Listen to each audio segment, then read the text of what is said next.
नमस्कार दोस्तों, प्रोफेसर अरोड़ का सभी छात्रों को प्यार भरा नमस्कार। आज हम समकालीन हिंदी कविता में प्रसिद्ध हस्ताक्षर सुदामा पांडे धूमिल की रोटी और संसद कविता पर चर्चा करेंगे। दोस्तों, समकालीन कविता में सुदामा पांडे धूमिल का बहुत बड़ा नाम है दोस्तों, जिन्होंने तत्कालीन शासन व्यवस्था, तत्कालीन राजनीतिक व्यवस्था पर बहुत ही करारा व्यंग किया है। इससे पहले अगर आपने मेरे चैनल को सब्सक्राइब नहीं किया है तो सब्सक्राइब कर ले, एक लाइक दे दे और बेल आइकॉन को दबा दे। दोस्तों, समकालीन व्यवस्था पर राजनीतिक व्यंग इस कविता में बहुत ही बड़ी बात की गई है। तो दोस्तों आइए सुनते हैं इस वीडियो के माध्यम से। दोस्तों चलिए, बहुत बहुत धन्यवाद।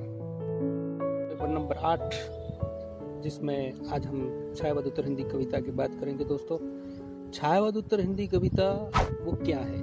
तो छायावाद उत्तर हिंदी कविता में छायावाद के बाद की जो कविताएं थी वो इसमें आती है। तो इसमें सबसे पहले प्रगतिवादी कविताएं आई, इसके बाद प्रयोगवादी कविता आई, इसके बाद साठोत्तरी कविता आई, इसके बाद समकालीन कविता आई। प्रगतिवादी कविता क्या थी? तो जिसमें शोषण और शोषित की बात होती थी वो प्रगतिवादी कविता थी।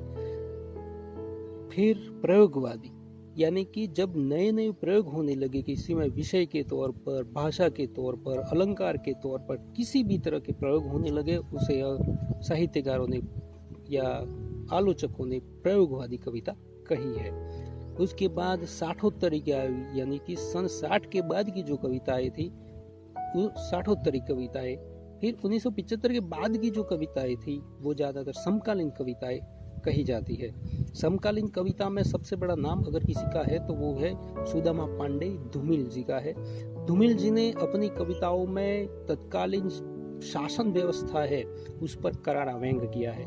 उनकी छोटी कविता हो या बड़ी कविता हो, जो भी कविता हो जिसमें तत्कालीन शासन व्यवस्था, उसके कारण प्रजा जो प्रताड़ित होती है उसकी बात करते हैं।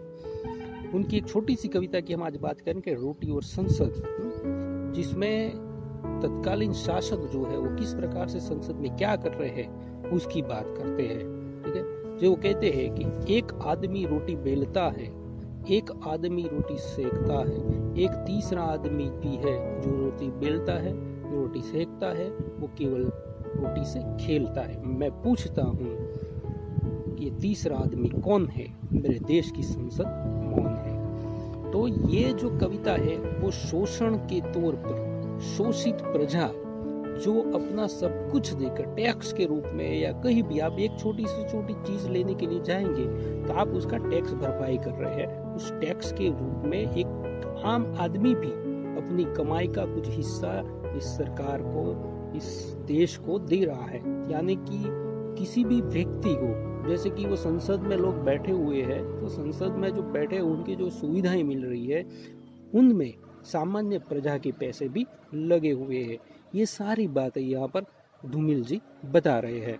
तो ये तीसरे आदमी की बात करें, तीसरा आदमी कौन है? वहां पर वो संसद से पूछ रहे हैं, और संसद में अब देखिए तीसरा आदमी की जब बात आती है तो मेरे देश की संसद मौन है। क्यों? क्योंकि वो उनकी बात कर रहे हैं, इसीलिए देश की संसद मौन हो जाती है। दोस्तों आप देखिए कि कई जगहों पर